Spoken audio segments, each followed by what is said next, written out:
In Pensacola Bay, Florida, where it crashed earlier this week. Today, the Federal Aviation Agency released tape recordings of conversations between the national crew and the Pensacola flight tower. Here's Bob Jimenez. The Federal Aviation Administration released about 13 minutes of unedited conversation between Flight 193 and control operators in Pensacola.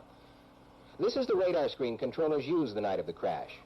At 9:10 p.m., Flight 193 asked if the runway with the instrument landing system can be used.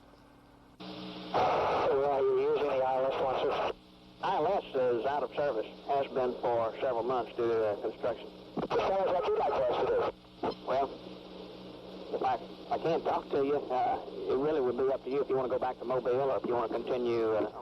Flight 193 does continue, and later hears control say Eastern Flight 117 ahead of National has aborted a landing because of poor visibility. Then less than 4 miles out, Flight 193 is asked its altitude. No response. It is 9:20 p.m., moments before impact. National 193, say altitude.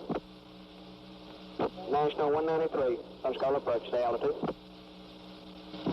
Yeah. Is you see National out there? I do not see him. We lost radar with National. FAA officials refused to comment on what conclusions could be reached, but one spokesman said the conversation sounded normal, no indication of trouble.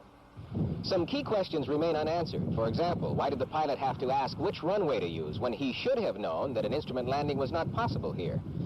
Why did the pilot not report his altitude when asked at least twice? And why did the pilot of National Flight 193 attempt to land here when an Eastern pilot just ahead of him decided not to? 54-year-old national pilot George Kuntz is the man who may have the answers. The National Transportation Safety Board interviewed him earlier this week and said what he told them may not be made public for months. Bob Jimenez, NBC News, Pensacola.